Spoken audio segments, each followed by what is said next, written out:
Up Yout, I said me talk Up Yout.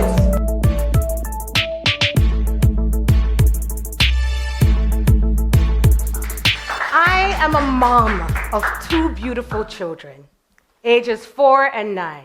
I'm a board director on a foundation and a tertiary arts school. I'm an entrepreneur. I'm a media executive, producer, TV and radio host. I'm all kind of woman. I'm a wife. I'm a daughter. I'm a sister. I'm a cousin. So I juggle a lot of things. One ball is up, the next one is down, but I keep on juggling. I could talk about a lot today, like how not to go crazy raising 2 kids during COVID-19, but I decided to share my media reality. I want to talk about the role and the power of media in youth development and why I founded the Up Yout TV show, youth being the Jamaican vernacular for youth, and how the show grew into a media and social enterprise, giving youth a voice and providing opportunities for positive youth development. You see, for 3 years and 3 seasons, I hosted a very popular dancehall talent show. I met so many young people in the competition traveling across the 14 parishes of Jamaica who were chasing dreams to be an entertainment star, but only one would win the prize money in the competition. But their reality was not lights and action when they went home. It was a different reality. As a people person, I like to talk a lot, and I like to talk to people, all kind of people. And being a media host, being popular and friendly, people would come to me. These young people who were vying for the chance to win $1 million and be the next big international superstar went home to their reality. I saw the problems that plagued our youth. I listened to them. And when they reached out to me, and I heard the unspoken ills that they experienced, the poverty, the pain, the trauma, the unresolved abuses, I realized then it really was unspoken. Because when I shared those stories with my friends, they would say to me, really? That's happening? People were so unaware of the reality and the challenges of our own people in a very small island of just 3 million people. And you see, when our neighbors are not okay, we're not okay. So I think it is our duty to look into the challenges that our neighbors are facing and assist in helping them to get out of the rut that they are in. You see, so many people were unaware, but I felt so compelled, right, to bring a change by sharing their pain and the challenges of these young people who had no outlet. I was their outlet, with the ultimate goal of challenging them to create a solution to their problem. So after 3 years, it was time for negotiation of this contract as a television host. So I went to the executives to renew the contract, and I knew that I wanted more money.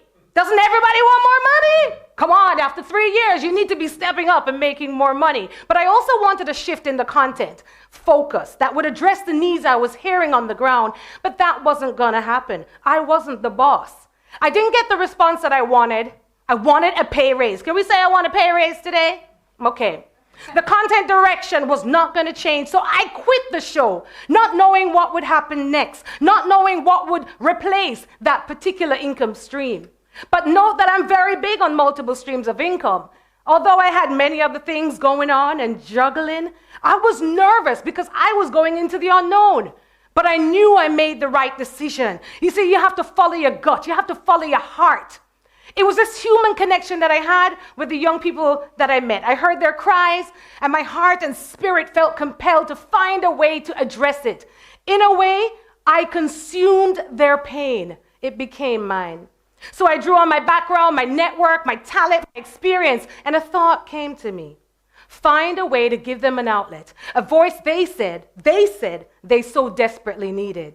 So I had this vision, this big vision of a talk show that would give youth a voice. I called my business partner, Nadia Stanley, who was also a television producer, and she immediately saw the vision and said that she would partner with me to create the proposal and the series. I was elated. Someone thought my idea was a good idea. As we developed the show and the why, and listen to me, you have to know your why. We knew the why. We knew what we wanted to achieve. You see, the approach came against the backdrop of a society in which young people continue to be an underestimated and untapped demographic. The issues are chalked up to the generation gap and left to fester. Youth participation in decision-making at local and national levels at that time was limited and not well coordinated. The media landscape was dotted with few opportunities for young people to be heard. So we were determined as media practitioners to change this. Many of us live in a bubble, true? There is unseen data of the youth situation. We see the statistics, whole heap of numbers. But I don't really understand half of these numbers and what are they really trying to say? The majority of the population can't translate and understand this data. They're not really aware of what our young people are facing. And if we don't know the problems, how can we address it? So I decided to address them by seeking partnerships for the goal. We knocked on door after door after door seeking sponsorship to produce a TV show with many rejections. Over 20 doors we knocked. All we could hear was no, no, no, no. It's not popular. It's not going to work. It's not our focus right now. But many of those who said no were funding other entertainment projects and other media projects, and I became disheartened. Rejection is hard to deal with. And at that time, advocacy wasn't sexy. Youth views wasn't sexy.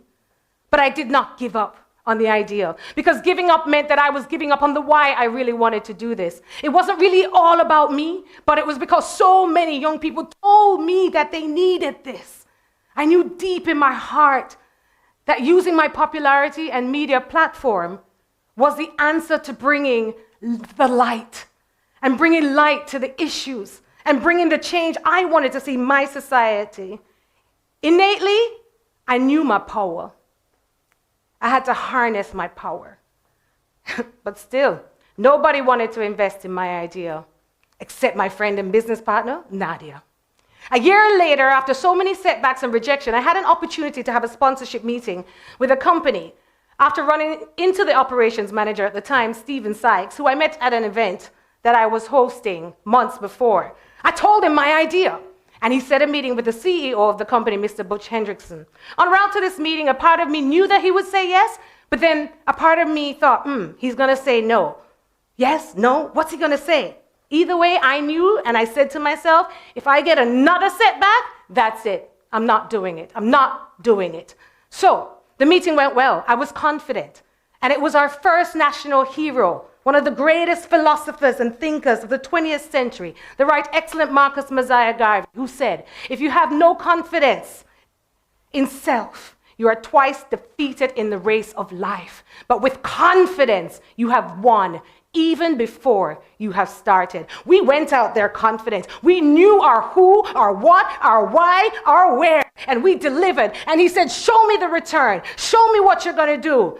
And all the CEO, Mr. Hendrickson, said after the conversation, right, with a handshake, was change one life, and I will give you all you need to create this program. You don't have to go to any more sponsors. And changing a life for the better is what I was determined to do. You see, my lesson is that you have to share your vision with everybody that you meet, because if you keep it to yourself, then no one's going to know. Therefore, no one will respond. You have to keep on knocking on those doors. When they say no, you say yes. When they say no, you say yes. When they say no, you say yes. And guess what? The dream of this youth TV show, this little crazy idea I had, it became a reality. And Up Yout launched in 2011. The first episode started with a story of sexual abuse. A young lady wrote to us and she said, I really want to share my story. My stepfather has been sexually abusing me from the age of 7. So when she started talking, I said, whoa, this is terrible. And I said, this is the first episode, season 1, episode 1. And she turned up confident and ready to share her story because she needed that release. She needed to get it out. This was her healing. This was her overcoming of the shame that she carried her entire life. She turned up on set. We're ready. Lights, camera, action. Lots of expensive equipment, a lot of money invested. This show was going on. She turned up and she was dressed in makeup. And her mom came. And she said she needed to talk to her mom for a minute. So they went over in the corner, and it was like a river of tears. And the entire team knew the story we were about to shoot. So everybody was quiet, everybody was silent. And they looked on, and I said to myself, what is happening here? The mother and daughter were hugging and they were crying. And then she came back to me and she said, I can't do the show. I said, what? I said, what? What do you mean you can't do the show? We got to go, we're turning on the lights in 5 minutes. She said, I can't because everybody in the community is now going to know if I come on the TV and I have to protect my mom. So I said to her, this went against everything that we wanted to do. We wanted to put a face to these stories so it could become human, so people could see themselves in the story and know that they too had the power to release and to get the support that they needed. So I said, all right, and this is where pivoting comes in. What are we going to do? Found 2 pieces of wood, a white cloth, put it up and said, we're going to have a silhouette. Nobody's going to see you. We're going to change your name and you're going to tell your story. She said, okay. So she did. It was a very uncomfortable story, but it opened a lot of doors for others that watched that episode. But for 8 seasons, no topic was taboo or barred. The first season concept also had Stepper to close the show, who's a dub poet. And scientific evidence suggests that music and arts can have a profound effect on individuals. So that was a treatment of the show. He was very memorable. And the man that coined the term that drives this movement today, Talk Up Yout, myself Talk Up Yout. So the seasons continued and the format changed, but we had so many young people on the show that had never been on national television. We had blind youth, we had deaf youth, we had youth with HIV, youth with albinism, youth with dwarfism, teenage moms, youth in drug abuse, youth who were illiterate, youth dealing with parents with terminal illnesses. And little did I know that years later, like today, I would be caring and witnessing my father deal with cancer. And it's hard. But the resilience I saw behind the scenes, directing and hosting and producing, now gives me the strength to endure. You see, we can always learn from the youth, respect the youth. I reflect on the lessons and advice from the counselors that we had on the show, because each show had a counselor on set to affirm, confirm, and follow up and support these young people who are on their journey to overcoming.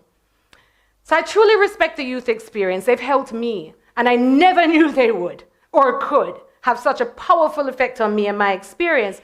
So we change the format nearly every season to bring more voices on a national television platform of voices of youth. More voices of youth were added to the episodes by way of a panel discussion where youth from all demographics would discuss relevant topics. Some of the other show topics included children in state care, education, toxic masculinity, mental health. And these young people were coming together and debating and coming up with the best solution to the problem that they were facing or that they saw in their society. Talk Up Yout did bring the horror stories from the voices of the youth, but it also brought the joy because many of them were able to overcome. They highlighted their resilience. Yeah, but the show did open a can of worms and was an eye-opener for my country. Our TV phone lines had to shut down. We had a cell phone for the show. It became so overwhelming. We didn't have the capacity to respond to the hundreds upon hundreds of messages each year of youth seeking an outlet to share their story. It needed an army of counselors and, of course, manpower and funding. It was overwhelming. I cried every single day I read one of those messages. It affected me. I felt hopeless because I just couldn't help everybody. You have to be careful when you're in the field because it will consume you. It will eat you up. And you sometimes go home and you cry for hours and you don't know why you're crying. But you can see that person's story in front of you. Because of the needs we saw while still producing the TV show, we moved to create other activities to address those needs. So we moved to school tours. Yeah, we wanted to go out in the field. So we toured the 14 parishes, school after school, sitting and engaging 1,000 plus, 200 at this school, 300 at this school, young people. It was like a mass talk therapy.